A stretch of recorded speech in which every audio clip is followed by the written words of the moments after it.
안녕하세요. 예, 오종혁 선생님입니다. 자, 오늘은 현대소설 10번째 시간입니다. 10번째. 그래서 다음 시간이 이제 마지막이고요. 김소진의 목마른 뿌리라는 작품입니다, 여러분. 자, 그래서 지난해에 수능에서 김소진의 자전거 도둑이 이미 출제된 바 있고요. 자, 오늘은 목마른 뿌리라는 작품이 이제 수능 특강에 들어와 있네요. 그래서 목마른 뿌리라는 제목을 볼 때 뿌리는 어떤 것이 떠오르죠?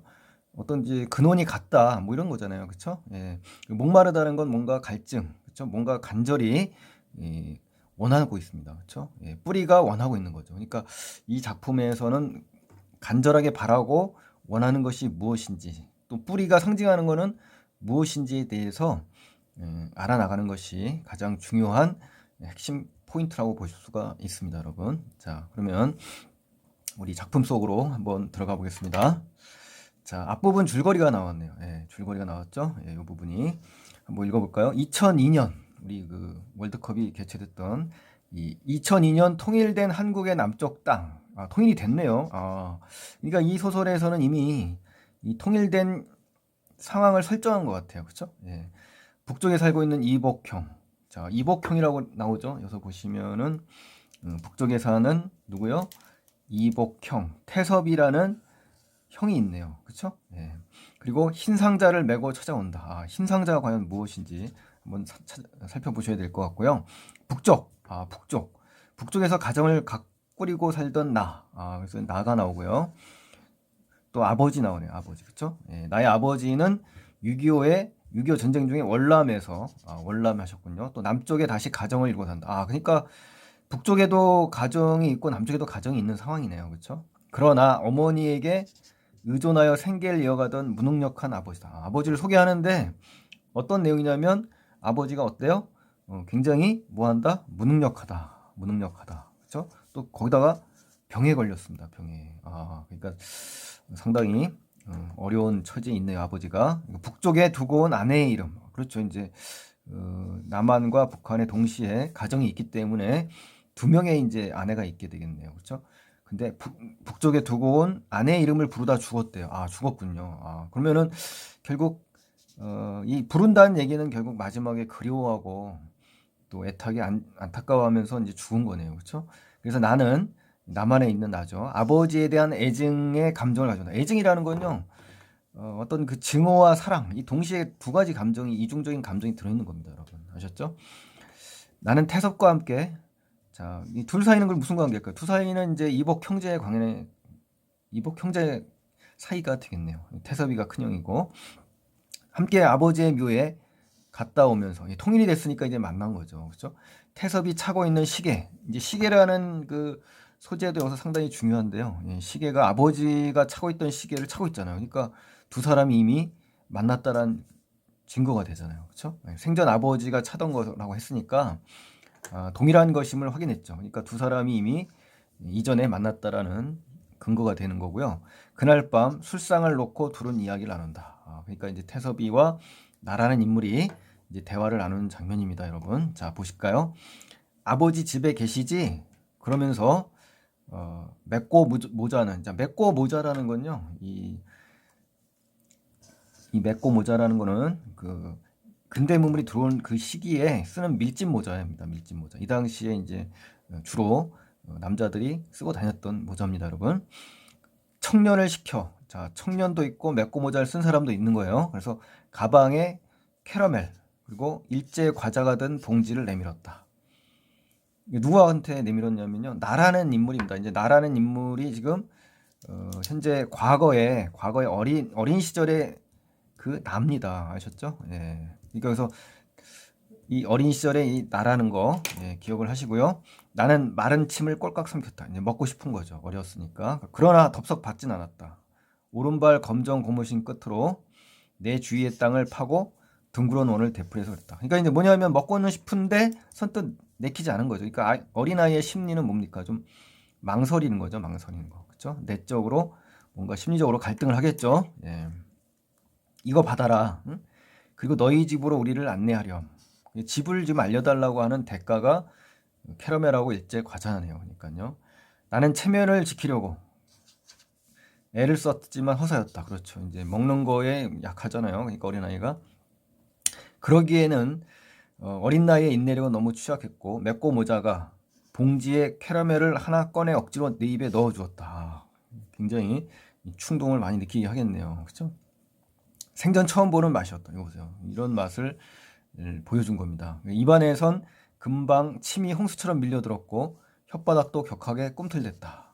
불가항력이었다. 그러니까 사람의 힘으로는 막을 수가 없는 힘이었다라는 거네요. 내 의지와는 상관없이 움직인 손은 그의 바로 과자 봉지 쪽으로, 이제 그애라는 건 기어코라는 뜻이에요. 과자 봉지 쪽으로 스멀스멀 뻗어갔다. 이 스멀스멀은 이제 의태어고요.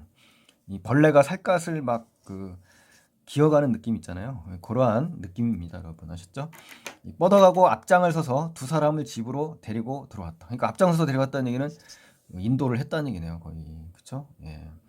아버지가 현기증이 나는지 문설주라는 건요, 이제 문짝을 끼워줄 수 있는 그 기둥을 만든 겁니다. 양쪽에 그 기둥을 붙잡을 만큼 몹시 놀라운 겁니다. 이제 아버지가 이제 그 두 사람을 보고 충격을 받는 장면입니다, 여러분. 굉장히 놀라고 있죠. 예. 왜 놀라는지를 알아야 되겠죠. 짐작하건대 그들이 아버지 오랜만에 만나는 잘 아는 사람이라고 이제 생각이 들었다. 그렇죠. 어린 나이 입장에서도 그렇게 놀란다는 것은 미리 이미 알고 있었다라는 것을 짐작한 겁니다. 그래서 호영아, 그렇죠. 어서 나가 놀아라. 그러니까 여기서 나의 이름은 지금 뭡니까? 이미 나왔죠. 호영이라는 이름이네요. 호영이, 그렇죠? 이 호영이라는 인물이 바로 나라는 인물입니다. 어린아이, 아셨죠? 예. 그래 맞아, 길에 맞아. 이게 이제 북한 사투리가 나왔죠. 예. 북한 사투리가 나오면서 현장감과 사실감을 지금 부각하는 그런 효과를 줍니다, 여러분. 그 청년이 바로 나였다. 청년이라는 거는 지금 뭐냐면요, 여기 앞에 나왔던 맺고 모자와 청년이 나오잖아요. 그 맺고 모자가 시켜서 청년이 이제 캐러멜하고 일제 과자 붙은 봉지를 갖다 줬잖아요. 그렇죠? 이 청년은 바로 태섭이라는 그 형입니다. 이복형, 아셨죠? 예, 여기서 태섭이라는 큰 형이고요. 여기서 맺고 모자는 누구냐면요, 이제 작은 아버지입니다. 작은 아버지, 삼촌이겠죠. 예, 그래서 삼촌이 맺고 모자를 쓰고 왔고 그 청년인 태섭이를 데리고 온 겁니다, 여러분. 내래 이제 북한 사투리 쓰잖아요.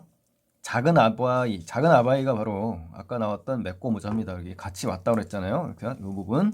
자, 함께라고 그러잖아요. 공작원으로 뽑혔다. 이 공작원이라는 건 뭐냐면요, 우리 영화에서도 많이 들어보셨죠, 여러분. 공작원, 북한 공작원, 뭐 이렇게. 이 공작원은 어떤 특정한 특수한 목적을 띠고요, 어떤 일을 꾸미려고 활동하는 사람들입니다, 여러분. 아셨죠? 네, 그걸 공작원이라고 합니다. 뽑혔다. 그래서 이런저런 공작, 그렇죠? 이런 어떤 목표를 이루려고 성공적으로 수행하고 마지막 남은 공작이 바로 뭐였다? 아버지를 북으로 데려가는 것이었다. 뭐 이런 이야기입니다. 그래서 아버지를 그랬잖아요. 아버지를. 그러니까 태섭형님이 뭐 하고 있어요? 고개를 끄덕였죠. 인정했죠. 그러니까 결국 여기에서는 아버지를 어떻게 한다? 북쪽으로 데리고 간다는 얘기죠. 그렇죠? 예. 그러니까 이 부분은요, 지금 보니까 통일이 된 상황이 아니잖아요. 그러니까 이거는 어린 시절이니까 현재 이 부분은 이제 이 A 부분은 어린 시절이니까 과거가 되겠고요. 이 길에 맞아 이 부분은 이제 현재로 지금 어떻게 돌아온 겁니다. 지금 아셨죠? 시제가 바뀌었어요. 그러니까 역순행적 구성인 거를 알 수가 있죠. 예. 현재에서 그 과거 이야기를 지금 한 거니까요. 그렇죠? 그리고 다시 현재로 돌아온 겁니다. 함께 북으로 돌아가는 거였디 하면서, 예, 그렇죠. 요 장면이 바로 뭐냐,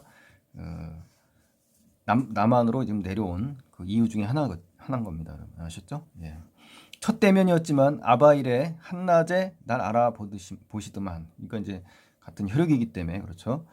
그래서 혈육의 끌어당김이라는 거 아님둥 하면서, 예, 그때 처음으로 아바의 무릎에 얼굴을 파묻고 소리를 막 죽여서 실컷 울었답니다. 예. 원 없이 울었다 그러죠. 예. 여기서 병든 몸으로 생고생하지 말고 같이 가서 어디로? 북으로 가서 어머니랑 잘 살자고 말씀드리면서 이제 설득을 했다는 겁니다.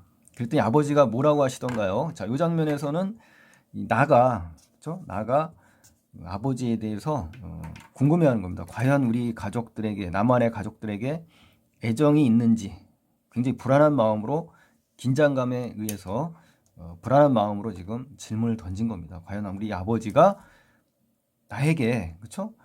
또 우리 가정에 어떠한 그 생각을 하고 있는지 궁금한 겁니다. 그렇죠? 제3자를 통해서 좀 듣고 싶은 거고 전략 부분에서도 그랬잖아요. 애증이 있다고. 그렇죠? 무능력하고 아버지가 어때요? 중풍까지 걸렸거든요. 그러한 상황에서 죽기 전까지 바로 죽는 그 임종 순간까지도 북에 있는 가족을 생각하면서 죽었잖아요. 거기에 굉장히 그 나라는 인물은 원망을 하는 겁니다. 아버지에 대해서 미워하고 있어요. 아셨죠? 예, 그런 상황이에요. 내 목소리는 떨려서 나왔다. 그렇죠. 굉장히 그 긴장감 있죠. 그 대목에서 나도 어쩔 수 없었다.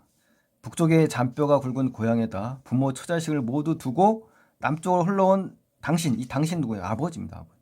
저주받은 운명. 이게 바로 저주받은 거죠. 그렇죠? 예, 북쪽의 고향이고 또 부모 처자식 모두 두고 남쪽으로 흘러 나왔잖아요. 그렇죠? 저주받은 운명은 바로 그겁니다. 그러니까 사실 이런 것들도 사실 배경이 뭡니까? 6.25 전쟁이라는 이러한 사회적 환경, 이러한 환경 때문에 이럴 수밖에 없는 어떤 그 개인의 비극이 지금 담겨 있잖아요. 그래서 전쟁이라는 거는 다시는 있어도 안 되는 겁니다. 여러분 아셨죠? 예.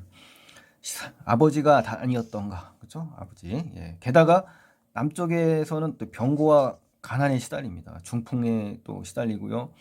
또 무능력한 그러한 삶을 사는 가장의 모습이 나옵니다. 그래서 북에서 공작으로 파견된 아우와 이름도 지워지지 못했던 피덩이 아들이 찾아왔다 이거예요. 그러니까 이 아우는 누굽니까? 맵고 모자를 쓴 삼촌인 거죠. 삼촌. 그리고 이 이름도 지어주지 못한 피덩이 아들은 누굽니까? 바로 여기 나오는 청년, 즉 태섭입니다. 태섭이. 아셨죠? 예, 여기서는 밀짚모자 작은 아버지, 나의 작은 아버지고 나의 형인 이복형인 태섭입니다. 아셨죠? 자, 그래서 같이 고향과 본모 및 본처와 자식이 있는 곳으로 가자고 했더니 어디입니까? 북한이죠, 북한. 예. 어쩔 것인가? 그 절체절명이라는 것은 극도의 그 최악의 상황에서 이겁니다. 그래서 낀 나란 존재는 무엇일까? 예. 그러니까 완전히 여기서 이제 자기의 존재에 대한 의미를 지금 어떤 겁니까? 궁금해하는 겁니다. 지금 아셨죠? 예. 그들이 내민 다디단 캐러멜. 그러니까 이제 지금 돌이켜서 과거를 떠올려 보니까 이런 상황에서 나는 어렸을 때 어떻습니까? 달콤한 그 캐러멜의 유혹에 그렇죠? 애들 앞에서 지금 어떻습니까? 신나게 지금 자랑하러 다녔다는 겁니다. 해정인의 골목을 신바람 나서 그렇죠? 이게 철없던 그러한 어린 아이였으니까요, 그렇죠? 그래서 어린 나의 존재란 무엇이던가 하면서 자기의 그 존재의 의미를 떠올리는 겁니다. 아셨죠? 예. 자, 그러면서 이제 아버지가요라고 하면서 뭔가 당혹감을 좀 드러내는 그런 지금 말하기가 나온 것 같은데요. 자, 보실까요, 여기? 이 시계가 말하는 거 아니겠음동? 자, 이 사투리를 쓴 걸로 봐서 형이 이야기한 거겠죠. 태섭이라는 형이, 그쵸? 요 말투를 볼 때. 그럼 이 시계라는 거는 굉장히 중요한 단서입니다, 여러분. 한번 읽어볼까요?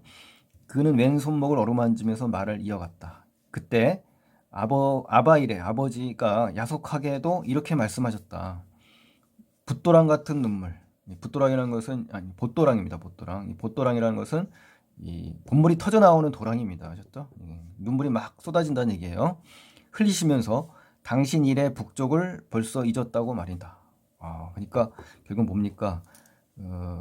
지금 그 태섭이 형이 북으로 가자고 이제 설득을 했잖아요. 근데 아버지의 대답입니다. 이게 바로 아버지는 이 북쪽을 잊었다고 합니다. 아셨죠? 눈물을 흘린다는 얘기는 그만큼 어떻습니까? 가슴이 아픈 겁니다. 예, 알겠죠? 예. 저 어린 것과 여기서 어린 것은 바로 누구냐면 호용입니다. 호용이 남한에 있는 호용이, 그렇죠? 또 여기서 고생하는 애미는 누굽니까? 이 무능력한 남편을 대신해서 생계를 꾸려나가는 그러한 아내입니다. 남한의 아내예요. 아셨죠? 예, 남한의 아내입니다. 그러니 함께 갈 수 없다라고 하시며 이유를 대신 거죠. 그리고 가슴을 쥐어 뜯었다. 그러니까 가슴을 쥐어 뜯었다는 얘기는요. 그만큼 지금 그 상황이 이러한 상황이기 때문에 생계를 유지하는 엄마에 대한 연민, 그리고 어린 것에 대한 걱정, 뭐 이런 것들이 복합적으로 되면서요. 더군다나 북쪽에서도 마치 잊은 건 아니지만 눈물을 흘린다고 하잖아요. 가슴을 쥐어 뜬다 그러잖아요. 그러니까 어쩔 수 없는 선택을 한 겁니다, 여러분. 아셨죠? 예. 태섭아 부르시며 아버님 부른 거죠. 엎드린 내 등을 쓰다듬어 주시고 이 아버지를 부디 용서하라고 하시네요. 그렇죠? 용서하라고 하잖아요. 그렇죠? 그러시면서 뭐 합니까? 그렇죠? 이 시계를 아버지가 차고 있던 시계를 풀어 선물로 준 겁니다. 이 시계의 의미는 굉장히 중요한 거죠. 이 시계의 의미. 어떤 의미입니까? 아들에 대한 어떤 미안함감이 있잖아요. 그렇죠? 가지 못하는 미안함. 가족을 버리고 또 월남을 했었잖아요. 그렇죠? 그러한 미안함과 함께 또 뭐가 담겨 있냐면 자식에 대한 애정입니다. 애정. 이름도 지어주지 못하고 남으로 혈혈단신 그 홀로 월남을 했지 않습니까? 그런 상황에서 자식에 대한 어떤 미안함과 사랑과 애정이 들어있는 상징물이라고 보시면 됩니다. 그래서 중요한 소재예요, 여러분. 혹 아버지가 생각나면 이 시계라도 기억하라, 봐라 이 얘기죠. 그렇죠? 그땐 그렇게 말씀하신 아버지가 섭섭했다, 당시에는. 그렇죠? 하지만 나중에 지켜보니 시간이 지나고 나니 그거이 옳은 결정이라는 생각이 들었답니다. 그럴 수밖에 없었던 게 철조망 이쪽 저쪽으로 오간다고 해서 문제가 해결될 일이 아니다. 그러니까 남쪽 북쪽으로 간다 해서 해결될 일이 아니었다는 거죠. 그래서 통일이 돼야 된다. 통일에 일조를 하는 일도 아니고 내래도 만약 그런 처지라면 그렇게 했을 거야 라고 이야기를 하는 겁니다. 그러니까 결국은 아버지를 뭐 한 겁니까? 처음에는 원망했지만 이해를 한 겁니다. 아버지의 처지를. 태섭이가 이해를 한 겁니다.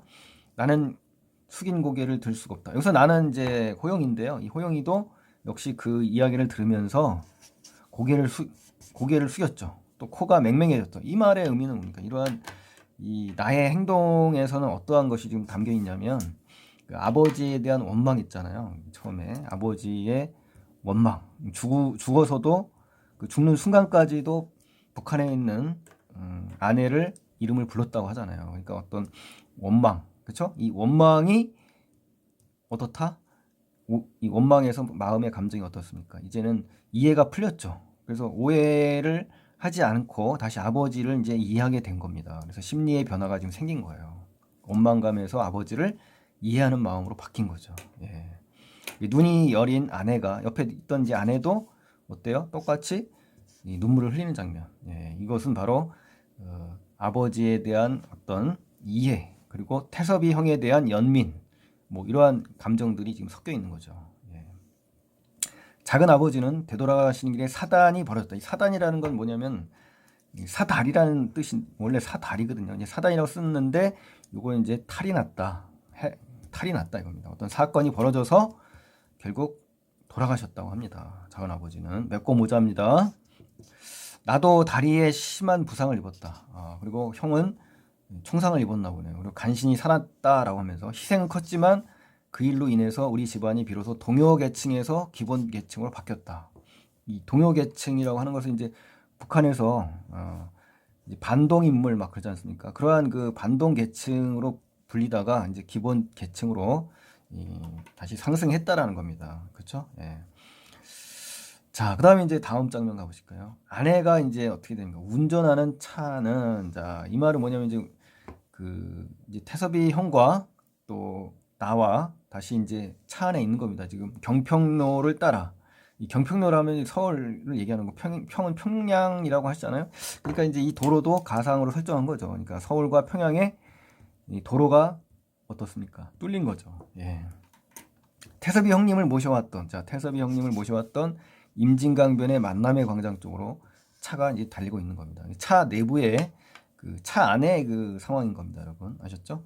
차 창밖은 또 어떻습니까? 맑고 쾌청한 전형적인 가을 날씨였다. 자, 이 배경도 중요하지 않습니까? 이 배경이 어떻습니까? 어떤 사건이 전반적인 내용이 어떻다는 걸 알 수가 있냐면 굉장히 맑은 날씨다라고 하잖아요. 쾌청하고 전형적인 가을 날씨다. 이 말은 쾌청하다는 의미로 볼 때 뭔가 갈등의 요소가 좀 해소된다라는 걸 좀 암시가 되잖아요.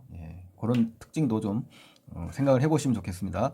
형님 이거 면목이 없어요. 큰어머님 모시는 문제도 자 큰어머님을 모신다는 건요. 우리 그 맨 앞에 그 전략 부분에 이복형이 흰 상자를 메고 왔다고 그랬죠. 이 흰 상자가 바로 뭡니까? 유골입니다. 유골. 돌아가셨기 때문에 그 흰 상자를 갖고 왔는데 이 유골을 지금 가지고 왔거든요. 유골을 가지고 왔는데 남한에 있는 아버지를 그리워하면서 합장을 해달라고 합니다. 그 문제를 얘기하는 겁니다. 그래서 그 잘 악휘라는 거는 끈 매듭입니다. 이 끈 매듭을 잘 지어드리지 못하고 말입니다. 라고 하면서 나는 형님한테 뭐 한 겁니까? 미안함을 내비친 거죠. 예. 나는 최옥분. 자, 최옥분이라는 건 이제 누구냐면 바로 북쪽에 있는 태섭이의 어머니입니다. 아셨죠? 예. 그분을 서슴없이 뭐라고 한다? 큰 어머님이라고 불렀다. 자, 이건 뭡니까? 결국 그 북한에 있는 북쪽에 있는 어머님도 큰 어머님이라고 인정했다는 건 가족으로 인정한 거잖아요. 그렇죠? 예. 마음을 열고 예, 큰 어머님이라고 이제 불렀다는 겁니다. 예. 그래서 가족 간의 어떤 그 동질성 이걸 느끼게 하잖아요. 그렇죠? 뒷좌석에 나와 나란히 앉은 태섭이 형님의 무릎에는 올 때와 마찬가지로 흰 천에 둘러싸인 상자가 놓여 있었다. 자, 이게 바로 뭡니까? 유골인 거죠, 유골. 예, 유골을 갖고 왔는데 결국 지금 다시 북쪽으로 가져가는 장면입니다. 그러니까 남한에 있는 어머님이 있거든요. 그 어머님이 어떻습니까? 여기서 굉장히 그 분노를 합니다. 사실 분노를 하는 그러한 상황을 막고서 다시 가져가는 장면입니다. 아셨죠? 예. 미안하긴 무스거 사실 내내 좀 성급했다. 아우 안 그런가 하면서 이쪽 저쪽 사정 잘 토바소리.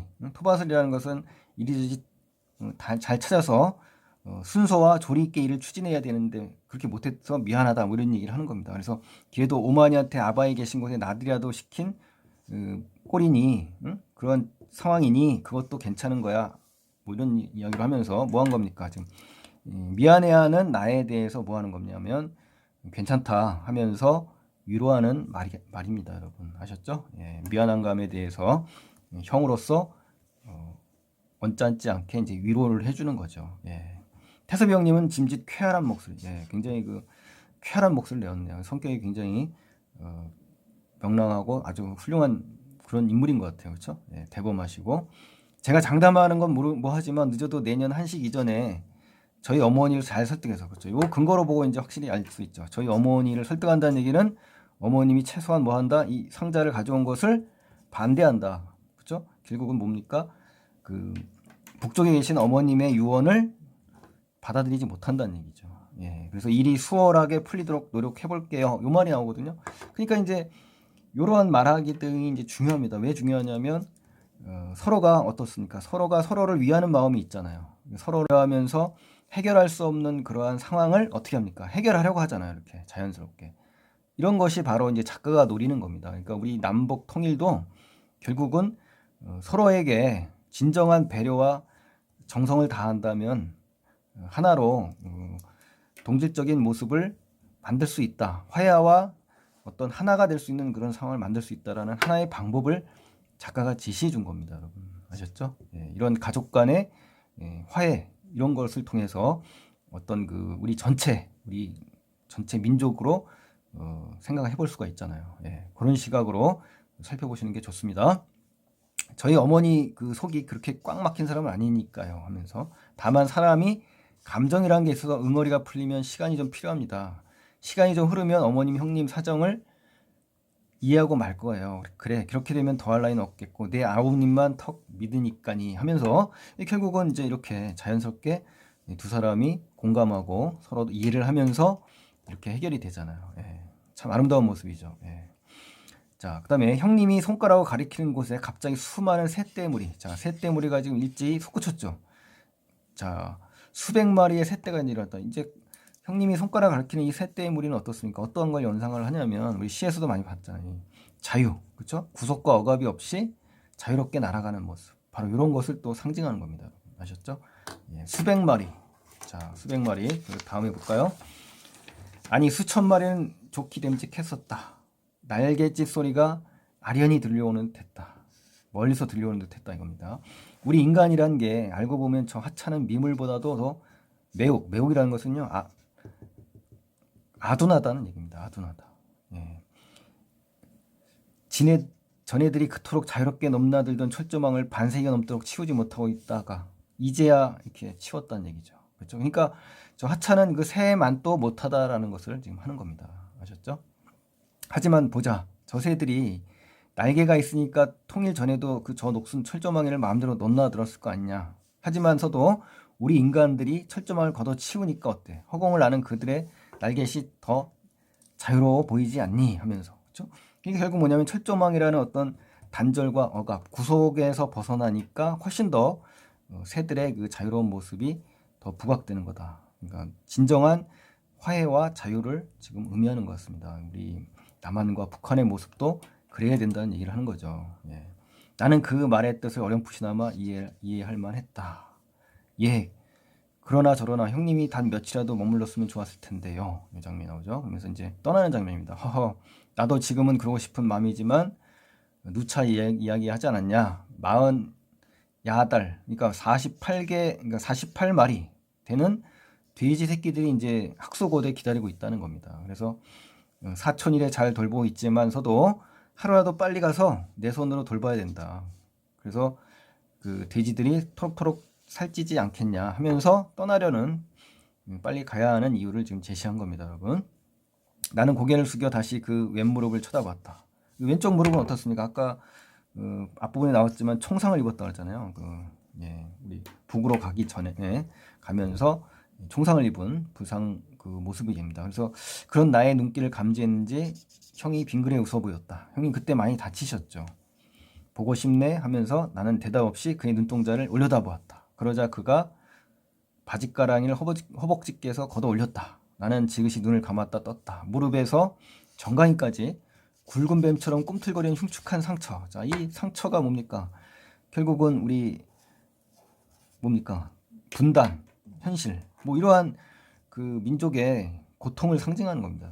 아셨죠? 예, 민족의 어떤 우리 민족의 고통 이런 것을 의미한다고 볼 수가 있죠. 나는 침을 삼키려 했지만 목을 때 이제 성대만 출렁거릴 뿐 입안에 침이 고이지 않았다. 파편이 아직 남아 있다고요. 이 파편은 역시 상처죠. 예, 이 상처가 바로 우리 민족의 고통, 아픔을 상징하는 겁니다. 아셨죠? 날이 굳으면 좀 욱신거릴까? 사는데 크게 지장이 없다.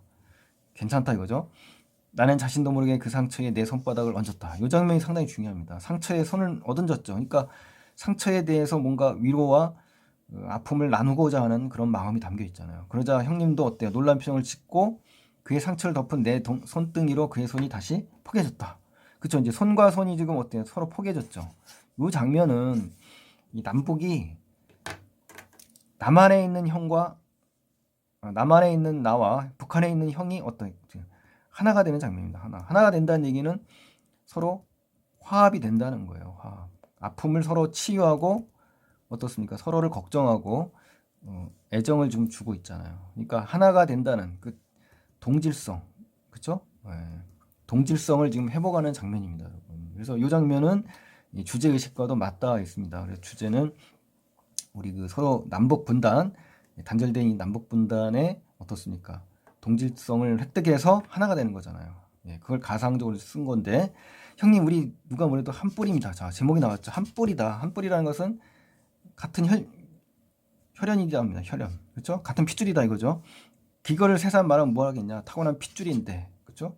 예, 핏줄이라는 거죠. 같은 혈통인데 서로에게 가닿지 못해 그동안 얼마나 애달프고 목마른 뿌리로 살아왔느냐. 이제 그런 일이 없어야 한다 그러지 않습니까? 그러니까 목마른 뿌리 제목 나왔잖아요. 그러니까 목마른 뿌리라는 것은 이 뿌리가 바로 뭡니까? 우리 그 민족의 모습이잖아요. 그리고 목마르다는 것은 서로가 서로를 하나가 되고자 하는 그런 어떤 혈연 공동체 아닙니까? 그걸 간절히 애원하면서 기다리는 겁니다. 하나가 되는 것을. 그걸 상징하는 겁니다, 여러분. 제목이요. 자, 그래서 이 부분이 상당히 중요하다. 여태까지 그 부분 중에서 이 D 부분, 이 부분이 굉장히 중요한 그 부분이니까 정리를 잘 하시고요. 자, 오늘은 이제 여기까지만 하고요. 다음 시간에는 이제 자세한 분석을 해드리겠습니다, 여러분. 자, 고맙습니다. 감사합니다.